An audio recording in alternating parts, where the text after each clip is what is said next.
अब हम Karl Marx के आर्थिक विचारों का अध्ययन करते हैं। कार्ल मार्क्स के आर्थिक विचार, जिन्हें हम मूल रूप से ऐसे विचार मानते हैं जो कि मार्क्सवाद की जड़ें हैं, ये विचार हम 6 भागों में विभक्त करते हैं। इन विचारों को जब हम 6 भागों में विभक्त करते हैं तो सबसे पहला है द्वंद्वात्मक भौतिकवाद। द्वंद्वात्मक भौतिकवाद से तात्पर्य यह है कि उन्होंने हीगलवाद से प्रभावित होकर इस द्वंद्वात्मक भौतिकवाद को प्रतिपादित किया है। यह मार्क्सवाद की आधारशिला है।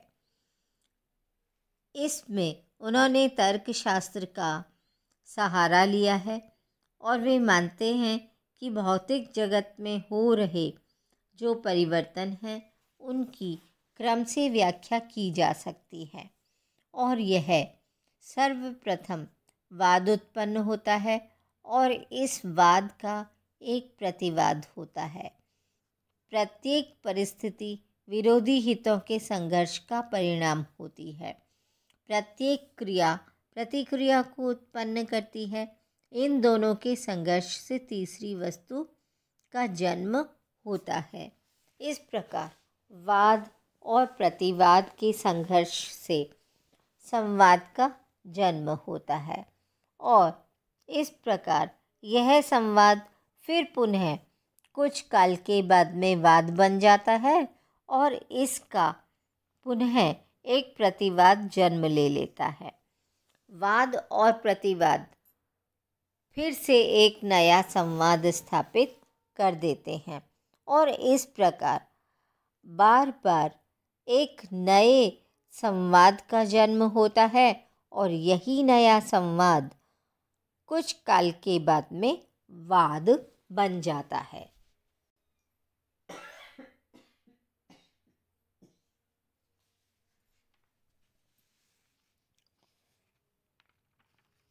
द्वंद्वात्मक भौतिकवाद की विशेषताएं कुछ इस प्रकार होती हैं। विभिन्न आर्थिक घटनाओं में अंतर संबंध और अंतर्निर्भरता पाई जाती है। विश्व की सभी वस्तुएं परिवर्तनशील एवं अस्थायी हैं। जब प्रतिवाद में विस्फोटक शक्ति इकट्ठी हो जाती है तो तीव्र एवं क्रांतिकारी स्थिति पैदा हो जाती है और समाज में शीघ्र ही गुणात्मक परिवर्तन हो जाते हैं। प्रत्येक समाज में आंतरिक विरोध के कारण वाद, प्रतिवाद एवं संवाद की प्रक्रिया चलती रहती है और यह परिवर्तन ही विकास का सूचक होता है। वर्ग संघर्ष अवश्यंभावी तो है, किंतु इस प्रकार के वर्ग संघर्ष से एक नए प्रकार का संवाद उत्पन्न हो और फिर विकास हो, यही उनके द्वंद्वात्मक भौतिकवाद की विशेषता रही।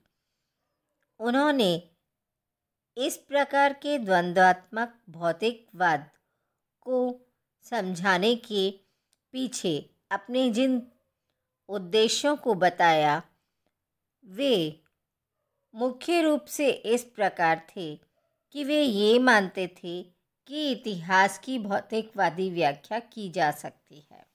इतिहास केवल कुछ घटनाओं से नहीं होता, बल्कि उसकी भौतिकवादी व्याख्या भी की जा सकती है। उनके अनुसार समाज का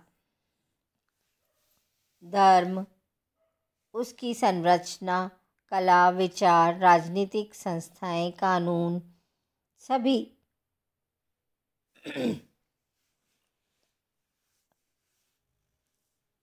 इस बात से प्रभावित होती हैं।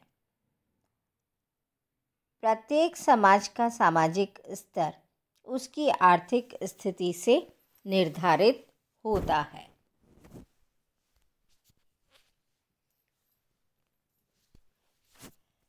मार्क्स के अनुसार हाथ की चक्की का फल सामंतवादी समाज है और भाप की चक्की का परिणाम औद्योगिक पूंजीवादी समाज है। इसका तात्पर्य यह है कि उत्पादन की तकनीक में परिवर्तन के साथ साथ सामाजिक ढांचे में भी परिवर्तन आता है। इस प्रकार इतिहास की भौतिकवादी व्याख्या उन्होंने अपने ढंग से की है। उनका ये मानना है कि भाप मिल के द्वारा सामंतवादी अर्थव्यवस्था में उत्पादन करना संभव नहीं था।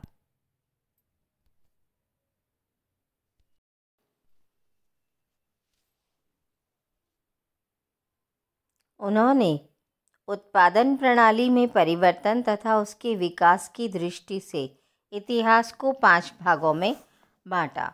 आदिम साम्यवादी समाज, दास्ता का युग, सामंतवादी युग, पूंजीवादी युग और साम्यवादी युग।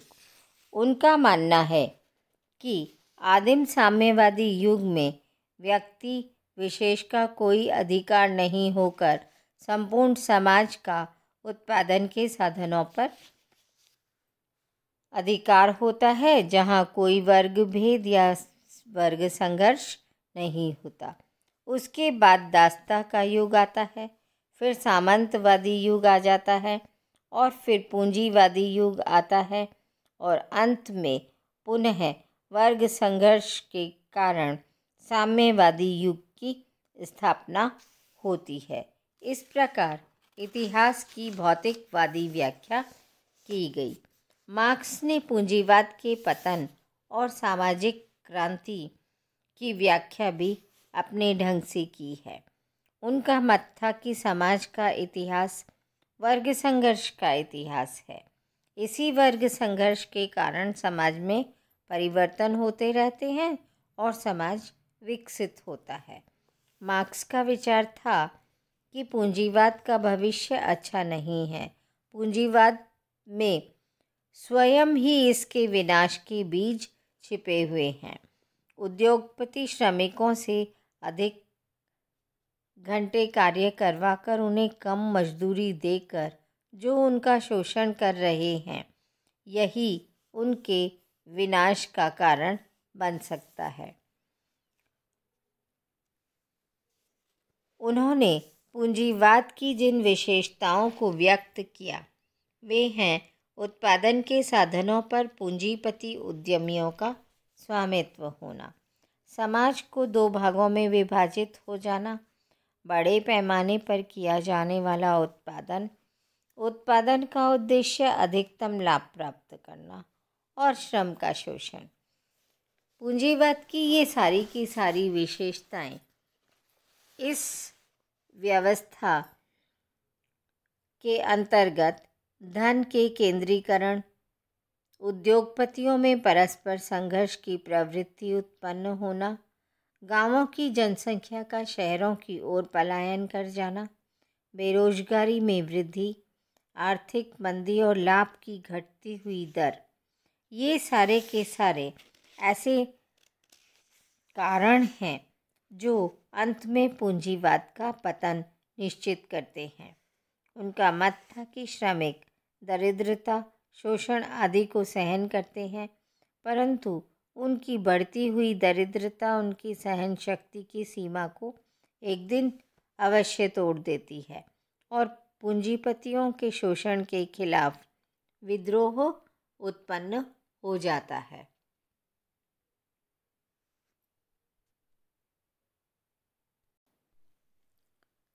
धन के संकेंद्रण का सिद्धांत। मार्क्स का विचार था कि पूंजीवाद में धन का संकेंद्रण हो जाता है। पूंजी संचय किसी त्याग अथवा कष्ट का परिणाम नहीं, बल्कि श्रम के शोषण का परिणाम होता है। इस प्रकार उन्होंने पूंजीपति वर्ग को यह माना कि वे उत्पादन साधनों पर सबका हक छीनकर स्वयं हक जमा लेते हैं। इसी कारण वे पूंजीपति बन जाते हैं। मार्क्स का कहना है कि पूंजीवाद का पतन अवश्यंभावी है, क्योंकि इसके उत्थान में ही इसके बीज विद्यमान रहते हैं। जिन तत्वों ने पूंजीवाद का विकास किया है, वही तत्व इसका विनाश भी कर देते हैं। अतः पूंजीवाद का भविष्य अनिश्चित एवं अंधकारपूर्ण है। पूंजी संचय से उत्पादन के मूल्यों एवं समाज की क्रय शक्ति में उत्तरोत्तर अंतर बढ़ने से अति उत्पादन की समस्या उत्पन्न हो जाती है। वे उन कारणों का भी उल्लेख करते हैं जिनसे धन का संकेंद्रण उत्पन्न होता है। सबसे पहला कारण उन्होंने माना कि ये बड़े पैमाने का उत्पादन धन का संकेंद्रण कर देता है।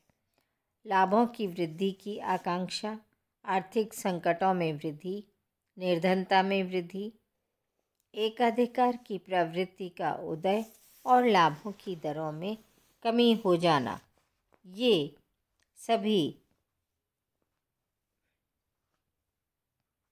इस बात को बताते हैं कि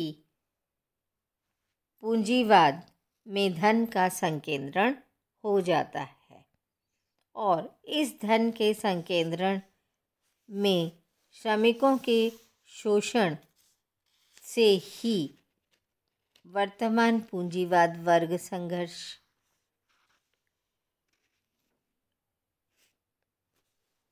के अंतर्गत इसके विनाश के बीज छिपे हुए होते हैं। उनका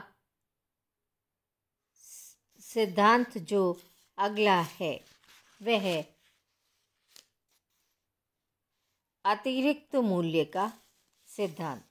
यह सिद्धांत रिकार्डो के अतिरिक्त मूल्य के सिद्धांत जैसा ही जान पड़ता है, किंतु यह उसके आगे बढ़ा हुआ एक विस्तृत सिद्धांत है। मार्क्स के अनुसार किसी वस्तु का मूल्य उस वस्तु के उत्पादन में लगे हुए श्रम की मात्रा द्वारा निर्धारित होता है तथा वस्तु का मूल्य उस वस्तु में लगे हुए श्रम के मूल्य के बराबर होता है। पूंजीवादी व्यवस्था में पूंजीपति दो चीज़ों का उत्पादन करता है, प्रथम वस्तु और दूसरा बेशी मूल्य।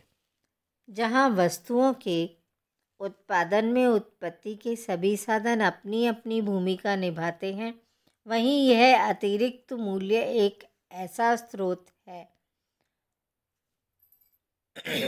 जो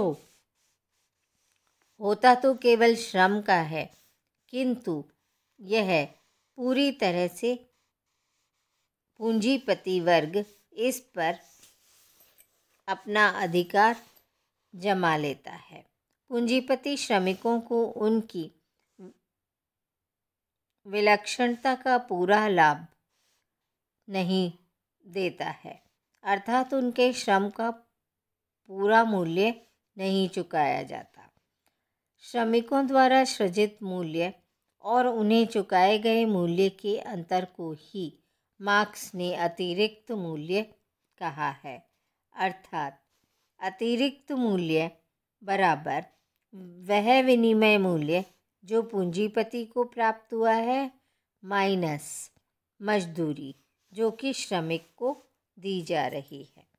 मार्क्स का मत है कि जो कुछ भी अतिरिक्त मूल्य पूंजीपति के द्वारा लिया जा रहा है वह सब का सब श्रम के द्वारा ही उत्पन्न किया गया होता है। अतः शोषण तथा लाभ में एक धनात्मक संबंध पाया जाता है। बिना शोषण के लाभ में वृद्धि नहीं हो सकती। श्रमिक अपने द्वारा किए गए कार्य में कुछ समय अपने लिए कार्य करता है, उस समय को मार्क्स ने आवश्यक श्रम कहा है। श्रमिक के कार्य का शेष समय जिसके बदले में उसे किसी प्रकार का प्रतिफल प्राप्त नहीं हो रहा है, वही अतिरिक्त मूल्य होता है। इसके बाद मार्क्स का जो सिद्धांत आता है वह है मूल्य का श्रम सिद्धांत। कार्ल मार्क्स का मूल्य निर्धारण का सिद्धांत प्रतिष्ठित अर्थशास्त्रियों के श्रम सिद्धांत पर आधारित है। मार्क्स के मूल्य निर्धारण सिद्धांत का उद्देश्य वस्तु के मूल्य निर्धारण की व्याख्या करना नहीं था, बल्कि वे इस माध्यम से यह स्पष्ट करना चाहते थे कि पूंजीवादी अर्थव्यवस्था में पूंजीपतियों द्वारा श्रमिकों का शोषण किया जाता है। इसलिए जी.डी. कॉल ने कहा है, उनका यह सिद्धांत मूल्य सिद्धांत की अपेक्षा पूंजीवादी शोषण का सिद्धांत अधिक है। उनका मानना है कि मूल्य मानवीय श्रम का प्रतिफल होता है, अर्थात किसी वस्तु के उत्पादन में लगने वाले श्रम को ही वस्तु का विनिमय मूल्य का आधार होना चाहिए। उनका मानना है कि मूल्य का एकमात्र आधार उसके निर्माण में लगा हुआ श्रम है, जबकि विनिमय मूल्य एक सामान्य वस्तु है तथा उसका आधार भी समाज का श्रम है। उनके अनुसार वह सामान्य चीज़ क्या है जिसके कारण हम कह सकते हैं कि 5 पलंग एक मकान के बराबर होता है। अरस्तू को कहना है ऐसी कोई वस्तु यथार्थ में नहीं है, लेकिन उनका मानना है कि वह सामान्य चीज़ है मानव श्रम। किसी वस्तु के उत्पादन में जितना श्रम लगता है उसी के आधार पर वस्तु का मूल्य निर्धारित किया जाता है। अतः मार्क्स का यह मूल्य सिद्धांत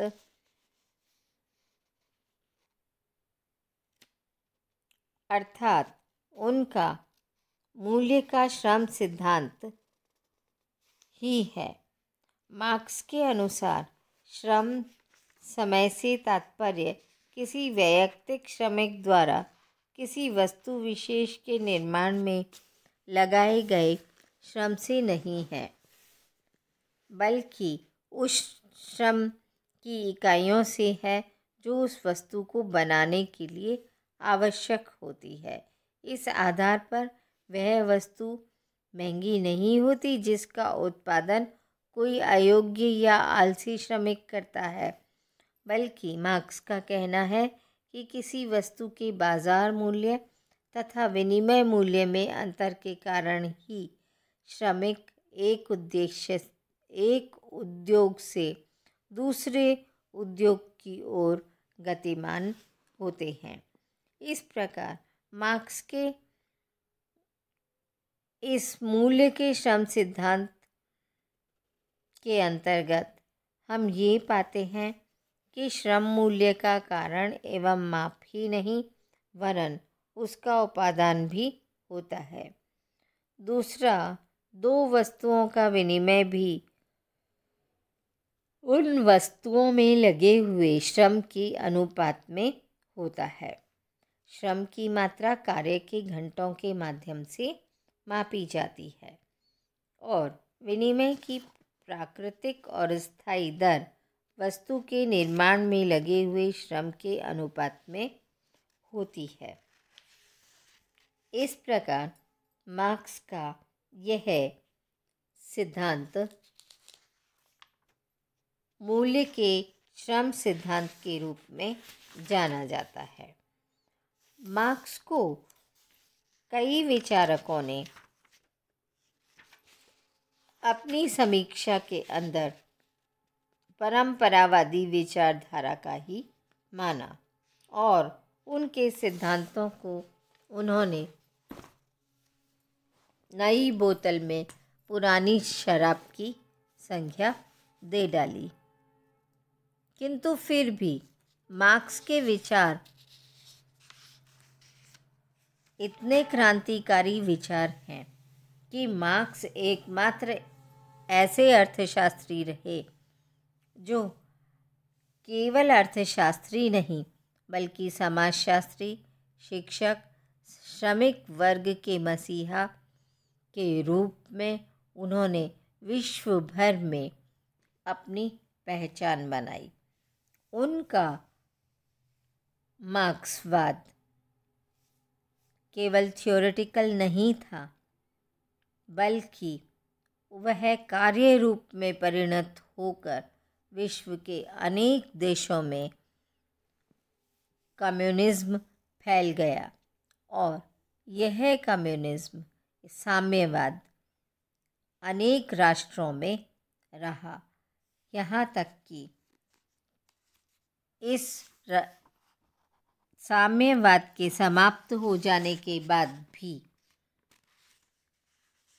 रूस जैसे बड़े राष्ट्र, जो कि यूएसएसआर हुआ करता था, जो बाद में साम्यवाद के ख़त्म होने के बाद जिस रूप में साम्यवाद को अपनाया गया था वह रूप साम्यवाद का अब नहीं है।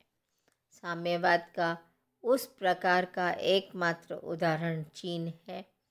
अन्य राष्ट्रों में साम्यवाद काफ़ी कुछ ढीला पड़ चुका है। इस प्रकार से मार्क्स मानव इतिहास में एक ऐसे अर्थशास्त्री हैं जिन्होंने सबसे ज़्यादा इस पृथ्वी के लोगों को प्रभावित किया। धन्यवाद।